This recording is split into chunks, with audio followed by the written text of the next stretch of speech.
സർവം കൃഷ്ണാർപ്പണമസ്തു. ആര്യാമ്പ എന്ന അമ്മയും ശങ്കരാചാര്യൻ എന്ന മകനും. നാളെ പുലർച്ചെ ശങ്കരൻ പോവുകയാണ്. അവൻ്റെ മുറിയിൽ ഇപ്പോഴും വെളിച്ചമുണ്ട്. ഏകയായ സ്വന്തം മാതാവിനെ ഉപേക്ഷിച്ച് സന്യാസത്തിൻ്റെ പടവുകൾ കയറാൻ. നാട് വിട്ടു പോകുന്നതിൻ്റെ തലേ ദിവസവും ഓലകളുടെ നടുവിലാണോ 8 വയസ്സുകാരനായ തൻ്റെ മകൻ? അതോ ഓർമ്മകളുടെ ഗ്രന്ഥപ്പുരയിലോ? ആര്യാമ്പ ജനാല തുറന്നു. സാഗരം പോലെ നീണ്ടുകിടക്കുന്ന പാടശേഖരങ്ങൾ, ദൂരെ തുരുത്തുപോലെ ചെറുവെളിച്ചങ്ങളുമായി കാലടി ഗ്രാമം, നെൽവയലുകളുടെ മീതെ ചെറു നീല നക്ഷത്രങ്ങൾ പോലെ മിന്നാമിന്നികൾ പാറി നടക്കുന്നു. കുഞ്ഞു ശങ്കരനെ തോളിലിട്ടുകൊണ്ട് ഭർത്താവ് ശിവഗുരു നെൽക്കതിരുകളുടെ മുകളിൽ ഒളിച്ചിരിക്കുന്ന മിന്നാമിന്നികളെ പറത്തി രസിപ്പിച്ചിരുന്നത് ആര്യാമ്പ ഓർത്തു. ഏറെ നാൾ വടക്കുന്നാഥന് മുന്നിൽ പ്രാർത്ഥിച്ചാണ് തങ്ങൾക്കൊരു മകൻ പിറന്നത്. ശങ്കരന് 2 വയസ്സുള്ളപ്പോൾ ശിവഗുരു മരിച്ചു. മരിക്കുന്നതിനു മുമ്പ് പറഞ്ഞു, അന്ന് 48 ദിവസം നോയമ്പ് നോറ്റതിൻ്റെ അവസാന നാൾ ദക്ഷിണാമൂർത്തിയെ സ്വപ്നത്തിൽ ദർശിച്ച കാര്യം. അസാമാന്യ പ്രതിഭാശാലിയായ ഒരു മകൻ, ചുരുങ്ങിയ ആയുസിനുള്ളിൽ അവന് ചെയ്തു തീർക്കേണ്ട ഒരു വലിയ ദൗത്യം, വേദങ്ങളുടെ വീണ്ടെടുപ്പ്. ആ വാക്കുകൾ സത്യമാവുകയാണോ? ഉള്ളിലൊരു സങ്കടത്തിര ഉയർന്നു. ശങ്കര, പോകല്ലേ, അമ്മയെ തനിച്ചാക്കല്ലേ. എത്ര പ്രാവശ്യം അവനു മുന്നിൽ കരഞ്ഞു പറഞ്ഞു. അവനും കരഞ്ഞു. ഓർമ്മകൾ മിന്നാമിന്നികളെ പോലെ ഓടിമറിയുന്നു. അവനെ വയറ്റിൽ ചുമന്നു നടന്ന നാളുകൾ. മച്ചി എന്ന് വിളിച്ച ഭർത്താവിൻ്റെ ബന്ധുക്കളുടെ മുന്നിൽ തലയുയർത്തിപ്പിടിച്ചു താൻ നിന്നു. അവനെ മുലയൂട്ടി ഉറക്കി താരാട്ടുപാട്ടുകളായി ലക്ഷ്മി സ്തുതികൾ ചൊല്ലിക്കൊടുത്തു. അവൻ്റെ കുഞ്ഞു കൈ പിടിച്ച് പാടവരമ്പിലൂടെ വടക്കുന്നാഥ ക്ഷേത്രത്തിലേക്ക് നടന്നുപോയി. ഗ്രന്ഥപ്പുരയിലെ ഓലക്കെട്ടുകൾ ഓരോന്നായി അവൻ പഠിച്ചെടുത്തത്. ഒടുവിൽ കഴിഞ്ഞ വർഷം അവൻ്റെ ഉപനയനം നടത്തിയത്. എന്തൊരു തേജസ്സാണ് അവൻ്റെ മുഖത്ത്! കാണുന്നവർ പറയുന്നത് കേൾക്കുമ്പോൾ അവനെ ചേർത്ത് പിടിക്കും. നഷ്ടപ്പെടാൻ പോകുന്ന ഒരു രത്നമാണ് തൻ്റെ മകനെന്ന് ആരോ പറയും പോലെ. അവനെ ആർക്കും വിട്ടുകൊടുക്കാൻ മനസ്സില്ലായിരുന്നു. അല്ലെങ്കിൽ ഏതൊരമ്മയ്ക്കാണ് അതിന് മനസ്സുണ്ടാകുക? പുലർച്ചെ അമ്പലത്തിൽ പോയതിനു ശേഷം ശങ്കരൻ ഭിക്ഷയ്ക്ക് പോകും. സന്യാസമാണ് തൻ്റെ വഴി എന്നവൻ തീരുമാനിച്ച പോലെ. ആരുമില്ലാത്ത വിധവയായ ജ്ഞാനാമ്പാളിൻ്റെ വീട്ടിൽ അവൻ ഭിക്ഷയ്ക്ക് ചെന്നതും ദരിദ്രയായ അവർ ഒരു നെല്ലിക്ക മാത്രം കൊടുത്തുവെന്നും അപ്പോൾ അവർ ലക്ഷ്മി സ്തുതി ചൊല്ലിയെന്നും ഇല്ലമാകെ കനക നെല്ലിക്കകൾ പൊഴിഞ്ഞുവെന്നും അമ്പലത്തിലെ പൂജാരി ഗോവിന്ദൻ നമ്പൂതിരി പറഞ്ഞറിഞ്ഞു. കനകധാര എന്ന ലക്ഷ്മി സ്തുതി തൻ്റെ മകൻ ചൊല്ലുന്നത് കേട്ട് ദേവി ഇറങ്ങി വന്നു കാണാൻ. അമ്മയും മകനും അതേക്കുറിച്ച് പരസ്പരം സംസാരിച്ചില്ല. സംസാരം ഒടുവിൽ സന്യാസം എന്ന അവൻ്റെ ആഗ്രഹത്തിൽ ചെന്നെത്തി നിൽക്കും. താൻ ഒരിക്കൽ അവൻ സന്യാസിയാകാൻ പോകുന്നത് പറഞ്ഞപ്പോൾ വിസമ്മതിച്ചിരുന്നു. താൻ ഒരിക്കലും അതിന് സമ്മതിക്കില്ല എന്ന് ശങ്കരന് അറിയാമായിരുന്നു. ഒടുവിൽ ഇന്നലെ കുളിക്കാനായി ആറ്റിലേക്ക് പോകുന്ന വഴി താൻ അവനോട് പറഞ്ഞു, അവൻ്റെ കല്യാണം, അതാണ് ഇനി തൻ്റെ ജീവിതത്തിലെ ഏറ്റവും വലിയ ആഗ്രഹം. അവനൊന്നും പറഞ്ഞില്ല. അവൻ്റെ നിശബ്ദതയുടെ കാരണം തനിക്കറിയാമായിരുന്നു. അലക്കുന്നതിനിടയിൽ അവൻ്റെ നിലവിളി കേട്ടാണ് തല ഉയർത്തി നോക്കിയത്. വെള്ളത്തിന് നടുവിൽ പിടയ്ക്കുന്ന തൻ്റെ മകൻ. മുതലയുടെ ശല്യമുള്ളതുകൊണ്ട് ദൂരേക്ക് നീന്താൻ പോകരുതെന്ന് അവനോട് പറഞ്ഞിട്ടുള്ളതാണ്.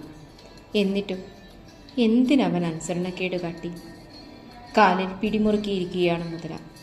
ആര്യാമ്പ ചങ്ക് പൊട്ടി നിലവിളിച്ചു, ശങ്കര, മകനെ, അമ്മേ, ഞാനിപ്പോൾ മരിക്കും. മരിക്കുന്നതിന് മുമ്പ് ഞാനൊരു സന്യാസിയായി മരിക്കട്ടെ. ആപത് സന്യാസം സ്വീകരിച്ച് ഞാൻ മരിക്കട്ടെ. എന്നെ അനുവദിക്കൂ. ചിന്തിക്കാൻ നേരമില്ലായിരുന്നു. അങ്ങനെയാകട്ടെ എന്ന് താൻ പറഞ്ഞതും മുതല പിടിവിട്ട് മറഞ്ഞതും ഒരുമിച്ചായിരുന്നു. വേദപ്പൊരുളായ ദക്ഷിണാമൂർത്തി, അവിടുന്നാണോ എൻ്റെ മകനെ കൊണ്ട്? ഇങ്ങനെ ഒരു കാര്യം ചെയ്യിച്ചത്? അതിനാണോ മുതലയായി വന്നത്?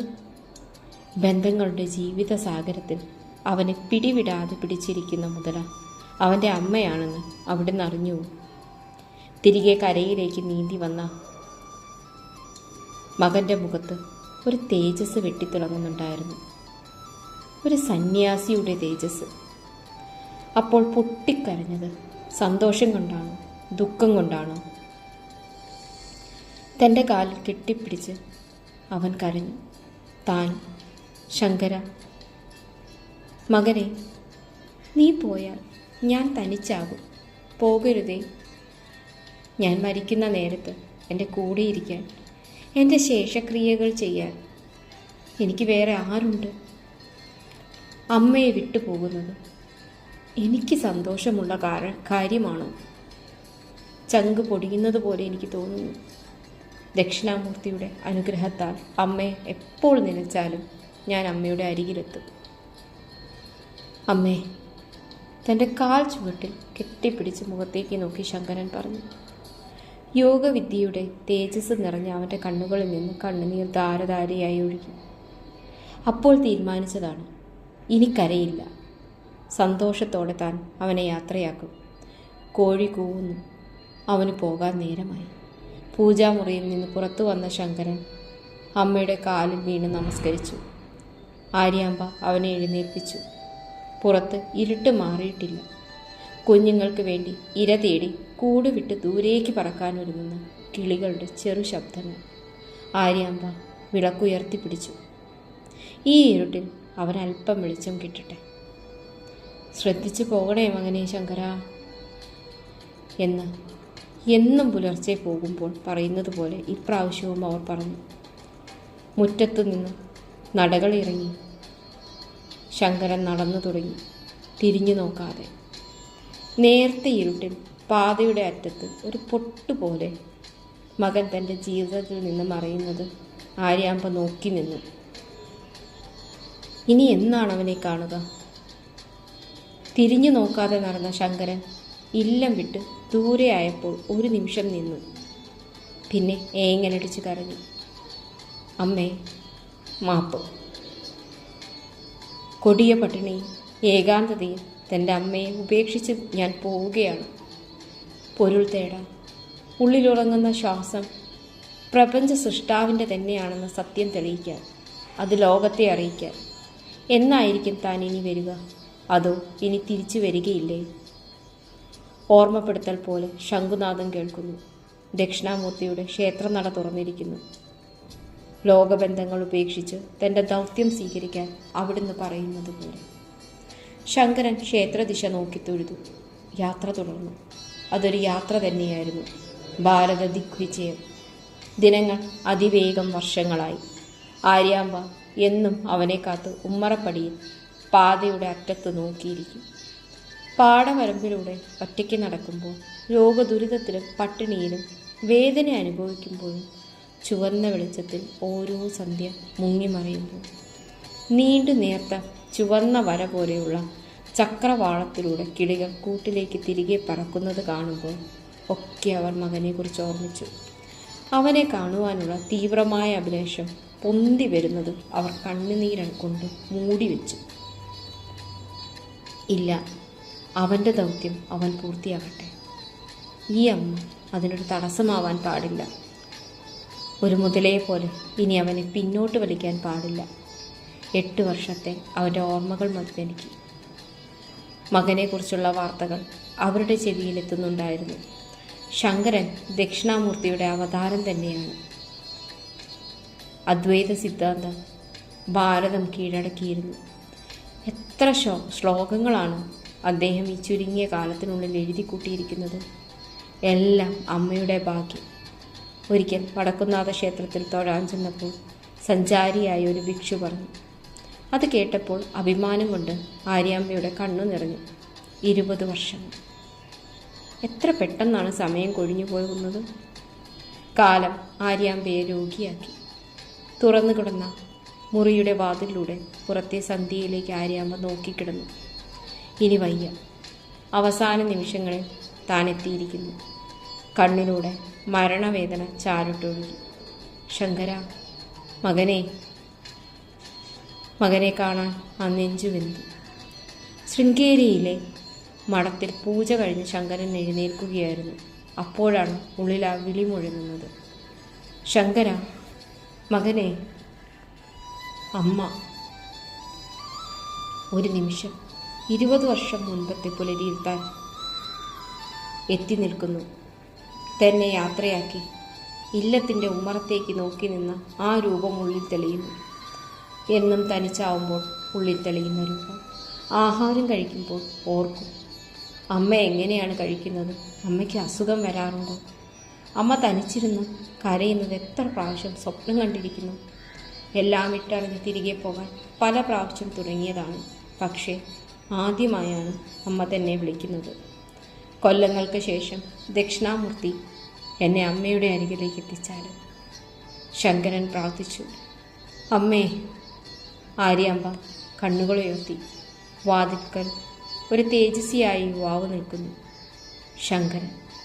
20 വർഷം മുമ്പത്തെ കൊച്ചു ബാലനല്ല, ആചാര്യനായി മാറിയ തൻ്റെ മകൻ. മരണസമയത്ത് തൻ്റെ അരികിൽ എത്താമെന്ന വാക്കവൻ പാലിച്ചിരിക്കുന്നു. കണ്ണീരിലൂടെ ശങ്കരൻ അമ്മയെ വീണ്ടും കണ്ടു. 20 വർഷം മുമ്പത്തെ ആരോഗ്യവതിയായ അമ്മയല്ല, മെലിഞ്ഞ് ശോഷിച്ച ഒരു വൃദ്ധരൂപം. ശങ്കരൻ അമ്മയുടെ കട്ടിലിനരികിൽ മുട്ടുകുത്തി. ചുളിവുകൾ വീണ ആ കൈകൾ നെഞ്ചോട് ചേർത്തു. ശങ്കര, മകനെ, ആര്യാമ്പ വിളിച്ചു. മാപ്പു തരൂ എന്നൊരു കടൽ ശങ്കരൻ്റെ ഉള്ളിൽ നിലവിളിച്ചു. അമ്മേ. അമ്മ 9 മാസം എന്നെ അമ്മയുടെ ഉദരത്തിൽ വഹിച്ചു. ആ സമയം ഞാൻ അമ്മയുടെ വയറ്റിൽ ചവിട്ടിയിരുന്നോ? ശിശുവായിരുന്നപ്പോൾ എൻ്റെ മലമൂത്രങ്ങൾ അമ്മയുടെ ശയ്യയായി മാറ്റിയിരുന്നു.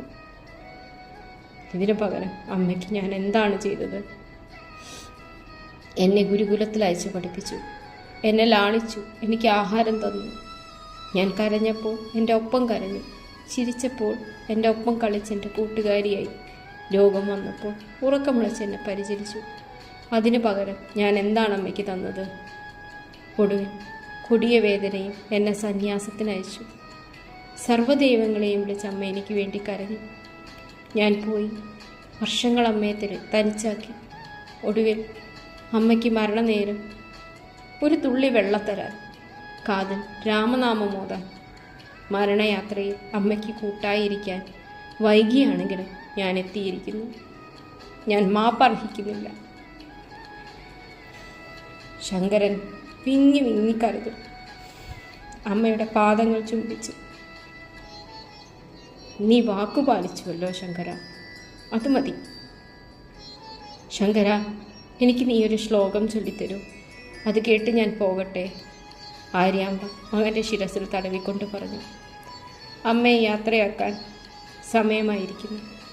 തൻ്റെ ജീവിതം കൊണ്ടൊരിക്കലും കടം വീട്ടാൻ കഴിയാത്ത അമ്മയ്ക്ക് വേണ്ടി ശങ്കരൻ ഉള്ളുനൊന്ത് ശ്രീ മഹാവിഷ്ണുവിനെ സ്മരിച്ചു. മോക്ഷപ്രാപ്തിക്ക് വേണ്ടി മുറിയിലാകെ ഒരു പ്രഭ നിറഞ്ഞു. ആര്യാമ്പയുടെ ശിരസിനു മുകളിൽ കൈകളിൽ ഗദയും ചക്രവും ധരിച്ച് മഹാവിഷ്ണു പ്രത്യക്ഷപ്പെട്ടു. വിശ്വരൂപം ദർശിച്ചുകൊണ്ട് അമ്മയ്ക്ക് വേണ്ടി അമ്മയുടെ മുന്നിൽ കൈകൾ കൂപ്പി ശങ്കരൻ ആ ശ്ലോകം ചൊല്ലി. നമസ്തേ നമസ്തേ ജഗന്നാഥ വിഷ്ണു. ആര്യാമ്പയുടെ കണ്ണുകൾ നിറഞ്ഞൊഴുകി. അമ്മയുടെ ആത്മാവ് മോക്ഷത്തിലേക്ക് മടങ്ങുന്നത് കണ്ട ശങ്കരൻ ആ കണ്ണുകൾ തഴുകിയടച്ചു. സർവം കൃഷ്ണാർപ്പണമസ്തു. നന്ദി.